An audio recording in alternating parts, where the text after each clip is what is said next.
ರಾಜ್ಯದಲ್ಲಿ ಎಸ್ಐಆರ್ ಪ್ರಕ್ರಿಯೆ ಶುರುವಾಗಿ 17ರಿಂದ 18 ದಿನಗಳು ಕಳೆದಿದ್ದಾವೆ.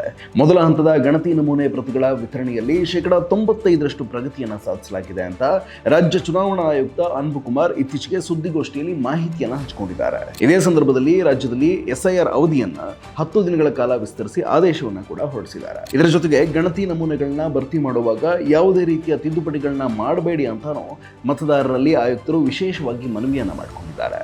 2 ತಿಂಗಳ ಸಮಯಾವಕಾಶ ತಗೊಂಡು ಒತ್ತಡ ಮತ್ತು ಗೊಂದಲಗಳಿಲ್ಲದೆ ಎಸ್ಐಆರ್ ನಡೆಸಿ ಅಂತ ರಾಜ್ಯ ಸರ್ಕಾರ ಹೇಳಿದ್ರು.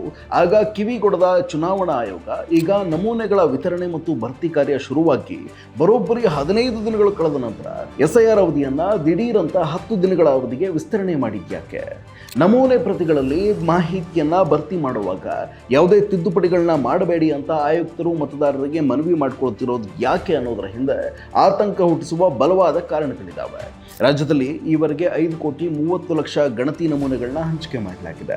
ಆ ಪೈಕಿ ಭರ್ತಿ ಮಾಡಲಾದ 2,25,00,000 ನಮೂನೆ ಪ್ರತಿಗಳನ್ನ ಮತದಾರರಿಂದ ಸಂಗ್ರಹಿಸಿ ಬಿಎಲ್ಒಗಳು ಡಿಜಿಟಲೈಸ್ ಮಾಡಿದ್ದಾರೆ ಅಂತಾನು ಆಯುಕ್ತರು ಮಾಹಿತಿಯನ್ನು ಹಂಚಿಕೊಂಡಿದ್ದಾರೆ. ಹೀಗೆ ಎಲ್ಲವೂ ಸುಸೂತ್ರವಾಗಿ ನಡೀತಿದೆ ಅಂದ್ಕೊಳ್ತಿರುವಾಗಲೇ ಆಯುಕ್ತರು ತಿದ್ದುಪಡಿಗಳನ್ನ ಮಾಡಬೇಡಿ ಅಂತ ತುಪ್ಪ ಸವರದ ಹಾಗೆ ನಾಜೂಕಾಗಿ ಹೇಳಿಕೆ ನೀಡ್ತಿರೋದು ಯಾಕೆ ಅಂತ ಕೆದಕ್ತಾ ಹೋದಾಗ ಗೊತ್ತಾಗಿದ್ದು, ಮತದಾರರು ಎನ್ಯುಮರೇಷನ್ ಫಾರ್ಮ್ಗಳಲ್ಲಿ ಅಂದ್ರೆ ಗಣತಿ ನಮೂನೆ ಪ್ರತಿಗಳಲ್ಲಿ ತುಂಬುತ್ತಾ ಇರುವಂತಹ ಮಾಹಿತಿಗಳಲ್ಲಿ ದೊಡ್ಡ ಗೊಂದಲ ಉಂಟಾಗ್ತಿದೆ ಅನ್ನೋದು. ರಾಜ್ಯದ ಹಳ್ಳಿಗಾಡು ಪ್ರದೇಶಗಳಲ್ಲಿ ಎನ್ಯುಮರೇಷನ್ ಫಾರ್ಮ್ಗಳನ್ನ ಹೇಗೆ ತುಂಬಬೇಕು, ಯಾವ ಕಾಲಂಗಳಲ್ಲಿ ಯಾವ ಮಾಹಿತಿಯನ್ನು ನಮೂದಿಸಬೇಕು, 2002ರ ಮತಪಟ್ಟಿಯಲ್ಲಿರುವವರ ಮಾಹಿತಿಯನ್ನ ಎಲ್ಲಿ ತುಂಬಬೇಕು ಅನ್ನೋದು ಸೇರಿದಂತೆ ಇಡೀ ನಮೂನೆ ಪ್ರತಿಯನ್ನ ಹೇಗೆ ಭರ್ತಿ ಮಾಡಬೇಕು ಅನ್ನೋ ಬಗ್ಗೆ ಮಾಹಿತಿಯ ಕೊರತೆ ಇರೋದ್ರಿಂದಾಗಿ ಮತದಾರರಲ್ಲಿ ಅದೆಷ್ಟರ ಮಟ್ಟಿಗೆ ಗೊಂದಲ ಏರ್ಪಟ್ಟಿದೆ ಅಂದ್ರೆ 2002ರ ನಂತರದಲ್ಲಿ ಮತದಾರರಾದವರು 2002ರ ಮತಪಟ್ಟಿಯಲ್ಲಿರುವ ತಮ್ಮ ತಂದೆ ತಾಯಂದಿರ ಮಾಹಿತಿಯನ್ನ ನಮೂನೆ ಪ್ರತಿಯಲ್ಲಿ ತುಂಬಬೇಕಿದ್ದ ಜಾಗದಲ್ಲಿ ಗೊಂದಲಕ್ಕೊಳಗಾಗಿ ತಮ್ಮದೇ ಮಾಹಿತಿಯನ್ನು ತುಂಬಿರುವ ಘಟನೆಗಳು ಕೂಡ ನಡೆದಿದ್ದಾವೆ. ಒಬ್ಬಿಬ್ಬರ ವಿಷಯದಲ್ಲಿ ಈ ತರದ ಎಡವಟ್ಟುಗಳಾಗಿದ್ದಾವೆ ಅನ್ಕೋಬೇಡಿ. ಹಾಗಾಗಿದ್ರೆ ಆಯುಕ್ತರು ತಿದ್ದುಪಡಿ ಮಾಡಬೇಡಿ ಅಂತ ಜನರಿಗೆ ಮನವಿ ಮಾಡಿಕೊಳ್ಳುವಂತಹ ಪರಿಸ್ಥಿತಿನೇ ಬರ್ತಾ ಇರಲಿಲ್ಲ. ಆದ್ರೆ ಈ ಪ್ರಮಾದ ಎಷ್ಟು ದೊಡ್ಡ ಮಟ್ಟಿಗೆ ನಡೆದಿದೆ ಅಂದ್ರೆ ಕೆಲವೊಂದು ಕಡೆ ಇಡೀ ಹಳ್ಳಿಯ ಬಹುತೇಕ ಜನರು ಈ ತರದ ಗೊಂದಲದಲ್ಲೇ ಬದಲಿ ಜಾಗದಲ್ಲಿ ಬದಲಿ ಮಾಹಿತಿಯನ್ನು ತುಂಬಿರುವ, ಈಗಾಗಲೇ ನಮೂದಿಸಿದ್ದ ಮಾಹಿತಿಯಲ್ಲಿ ಎಡವಟ್ಟಾಗಿದೆ ಅಂತ ತಡವಾಗಿ ಅರಿವಿಗೆ ಬಂದಾಗ ವೈಟ್ನರ್ ಬಳಸಿ ತಿದ್ದುಪಡಿಗಳನ್ನ ಮಾಡಿರುವ, ನಮೂದಿಸಿದ ಮಾಹಿತಿಯನ್ನ ಕಾಟು ಹಾಕಿ ಹೊಸದಾಗಿ ಮಾಹಿತಿಯನ್ನು ನಮೂದಿಸಿರುವ ಉದಾಹರಣೆಗಳು ಕೂಡ ಇದ್ದಾವೆ. ಹೀಗೆ ನಮೂನೆ ಪ್ರತಿಗಳ ಭರ್ತಿ ಮಾಡುವಲ್ಲಿ ಊರಿಗುರೇ ಎಡವಟ್ಟು ಮಾಡಿಕೊಳ್ಳೋಕೆ ಹೇಗೆ ಸಾಧ್ಯ? ನಮೂನೆ ಪ್ರತಿಗಳನ್ನ ಹೇಗೆ ತುಂಬಬೇಕು ಅನ್ನೋ ಬಗ್ಗೆ ಚುನಾವಣಾ ಆಯೋಗ ಬಿಎಲ್ಒಗಳಿಗೆ ಮುಂಚಿತವಾಗಿಯೇ ತರಬೇತಿಯನ್ನ ನೀಡಿದೆಯಲ್ಲ, ಹಂಗಿದ್ರು ಈ ತರದ ಎಡವಟ್ಟುಗಳು ಹೆಂಗಾಯ್ತು ಅನ್ನೋ ಪ್ರಶ್ನೆಗಳು ಸಹಜವಾಗಿ ಹುಟ್ಟುಕೊಳ್ಳುತ್ತೆ. ಹೌದು, ಚುನಾವಣಾ ಆಯೋಗ ನಮೂನೆ ಪ್ರತಿಗಳ ವಿತರಣೆ ಮತ್ತು ಅವುಗಳ ಭರ್ತಿ ಸೇರಿದಂತೆ ಇಡೀ ಎಸ್ಐಆರ್ ಪ್ರಕ್ರಿಯೆ ಬಗ್ಗೆ ಎಲ್ಲ ಬಿಎಲ್ಒಗಳಿಗೆ ಮುಂಚಿತವಾಗಿಯೇ ತರಬೇತಿ ಕೊಟ್ಟಿದ್ದು ನಿಜ.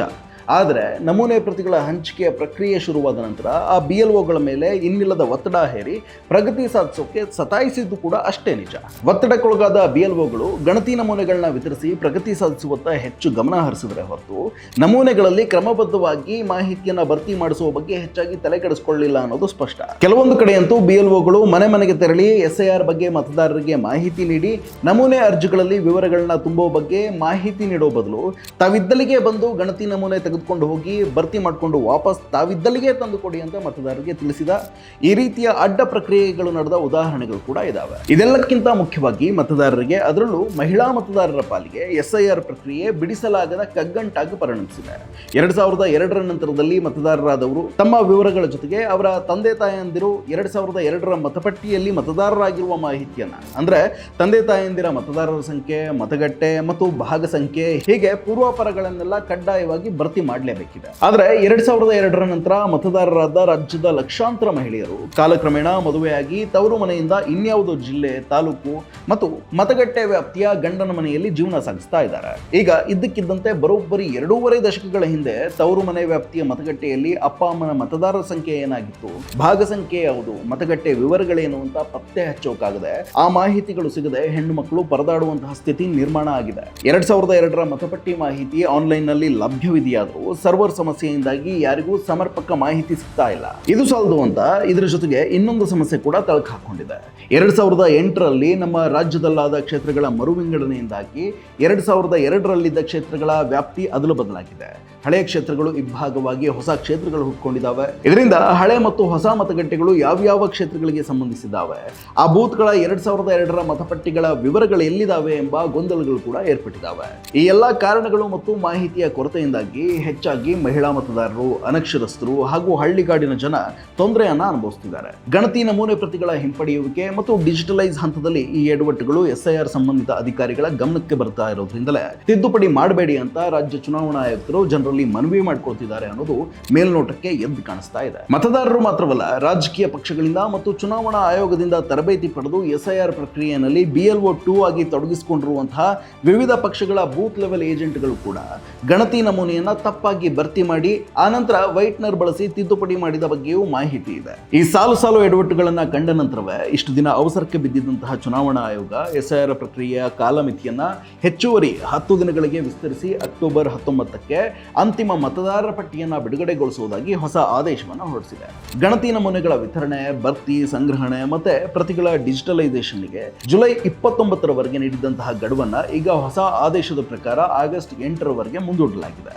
ಆರಂಭದಲ್ಲಿ ಕಾಲಮಿತಿ ವಿಚಾರದಲ್ಲಿ ಮೊಂಡಾಟಕ್ಕೆ ಬಿದ್ದಿದ್ದಂತಹ ಚುನಾವಣಾ ಆಯೋಗ ಈಗ ಎಷ್ಟೇ ಅವಧಿಯನ್ನು ವಿಸ್ತರಣೆ ಮಾಡಿದ್ರೂ ಈಗಾಗಲೇ ಹಂಚಿಕೆಯಾಗಿ ಮತದಾರರ ಕೈ ಸೇರಿರುವ ಚುನಾವಣಾ ಆಯೋಗದ ಒತ್ತಡ ಮತ್ತು ಎಡವಟ್ಟಿನಿಂದಲೇ ತಪ್ಪು ಮಾಹಿತಿ ಹಾಗೂ ತಿದ್ದುಪಡಿಗೆ ಒಳಗಾಗಿರುವ ಹಲವಾರು ಮತದಾರರ ನಮೂನೆ ಪ್ರತಿಗಳ ಗತಿ ಏನು? ಕರಡು ಮತದಾರರ ಪಟ್ಟಿಯಲ್ಲಿ ಅವರ ಹೆಸರು ಪ್ರಕಟವಾಗುತ್ತಾ ಅಥವಾ ಚುನಾವಣಾ ಆಯೋಗ ಮತ್ತು ಅಧಿಕಾರಿಗಳ ಎಡವಟ್ಟಿನ ಕಾರಣಕ್ಕೆ ಅಮಾಯಕ ಮತದಾರರ ತಲೆದಂಡವಾಗುತ್ತಾ ಅನ್ನೋದನ್ನ ಕಾದು ನೋಡಬೇಕಿದೆ. ಅರ್ಹ ಮತದಾರರ ಮಾಹಿತಿಯನ್ನ ಪಡೆಯುವ ಸಲುವಾಗಿ ಅಂತ ತಾನೇ ಚುನಾವಣಾ ಆಯೋಗ ಈ SIR ಪ್ರಕ್ರಿಯೆಯನ್ನ ಶುರುವಿಟ್ಕೊಂಡಿದ್ದು. ಹೀಗಿರುವಾಗ ಇಡೀ ದೇಶಕ್ಕೆ ಹೊಸದಾಗಿ ಎರಗಿರುವ ಈ SIR ಪ್ರಕ್ರಿಯೆ ಬಗ್ಗೆ ಮತ್ತು ನಮೂನೆ ಪ್ರತಿಗಳಲ್ಲಿ ವಿವರಗಳನ್ನ ಹೇಗೆ ಭರ್ತಿ ಮಾಡಬೇಕು ಎಂಬ ಬಗ್ಗೆ ಮತದಾರರಿಗೆ ಮಾಹಿತಿಯನ್ನ ನೀಡದೆ ನೆಪ ಮಾತ್ರಕ್ಕೆ ನಮೂನೆ ಪ್ರತಿಗಳನ್ನ ಹಂಚಿ ತಪ್ಪಾದ ಮಾಹಿತಿಗಳನ್ನ ಸಂಗ್ರಹಿಸಿ ಕೊನೆಗೆ ಆ ಮಾಹಿತಿ ತಾಳೆ ಆಗ್ತಿಲ್ಲ ಎಂದಾದಾಗ ಮತದಾರರ ಹಕ್ಕಿಗೆ ಕುತ್ತು ತರುವಂತಹ ಅಪಾಯವನ್ನ ಆಯೋಗವೇ ಸೃಷ್ಟಿಸಿದಂತಾಗುವುದಿಲ್ವೇ? ಈ ಹಿಂದೆ ಬಿಹಾರ ಮತ್ತು ಪಶ್ಚಿಮ ಬಂಗಾಳದಲ್ಲಿ SIR ಹೆಸರಿನಲ್ಲಿ ಏನೆಲ್ಲಾ ನಡೀತು ಅನ್ನೋದನ್ನ ಗಮನಿಸಿರುವ ಮತ್ತು ನಮ್ಮ ರಾಜ್ಯದಲ್ಲಿ ಅದೇ SIR ಹೆಸರಿನಲ್ಲಿ ಏನೇನು ಎಡವಟ್ಟುಗಳಾಗ್ತಿದ್ದಾವೆ ಅನ್ನೋದನ್ನ ಕಣ್ಣಾರೆ ಕಾಣ್ತಾ ಇರುವಂತಹ ಜನರಿಗೆ ಚುನಾವಣಾ ಆಯೋಗದ ನಡೆ, ನುಡಿ, ನಿಲುವುಗಳು ಎಲ್ಲದರ ಬಗ್ಗೆನೂ ಅಷ್ಟು ಸುಲಭಕ್ಕೆ ನಂಬಿಕೆ ಬರಲ್ಲ ಅನ್ನೋದಂತೂ ಸ್ಪಷ್ಟ.